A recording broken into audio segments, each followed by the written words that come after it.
இறை இயேசுவில் பிரியமான சகோதர சகோதரிகளே, இன்று ஆண்டவரின் இறுதி இராவுணவு பெருவிழாவை கொண்டாடுகின்றோம். இன்றைய நாளில் மையமாக இருக்கும் வார்த்தைகள் இவைகள்தாம். இதை என் நினைவாக செய்யுங்கள்.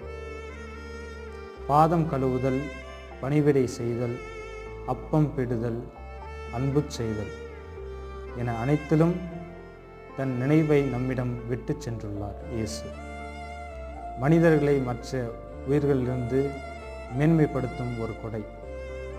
நம் நினைவுகள், நம்மோடு வாழ்ந்த நம் முன்னோர்கள் இன்று நம்மோடு இல்லை என்றாலும் அவர்கள் விட்டு சென்ற வீடுகளோ, உறவுகளோ, மதிப்பீடுகளோ இன்றும் அவர்களை நமக்கு நினைவுபடுத்துகின்றன.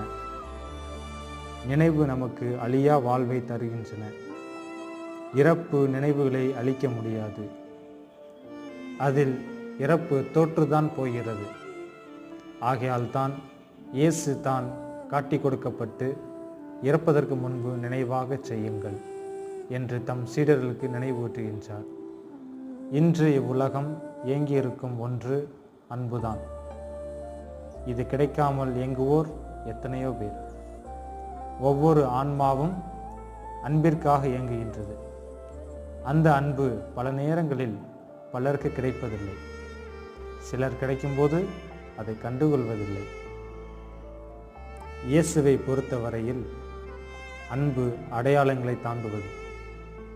இன்று அன்பு செய்ய மிகப்பெரிய தடை அடையாளம். சமாரியர், பாவிகள், வரி தண்டுவோர், விபச்சாரர் என அடையாளங்களையும் தாண்டி ஒருவரின் உள்ளியல்பில் இறைவனை காண கற்றுக் கொடுக்கிறார் இயேசு. நற்கருணை. இயேசுவை பொறுத்தவரையில் நற்கருணை ஒரு போராட்டம். நான், எனது, எனக்கு என்று இந்த உலகம் எல்லாவற்றிற்கும் லேபிள்கள் போட்டு வைத்திருக்கும் வேளையில் அதற்கு எதிர்ச்சான்றாக இது என் உடல், இது என் இரத்தம் என தன்னையே கையளிக்கின்றார். ஒவ்வொரு முறை நாம் அருந்தும் உணவும் நற்கருணையே. தன்னையே வாழ்நாள் முழுவதும் மற்றவர்களுக்காக உடைத்த இயேசு நற்கருணையில் அதை நிறைவு செய்கின்றார். நற்கருணைநாதர் உங்களை நிறைவாய் ஆசீர்வதிப்பார். ஆமென்.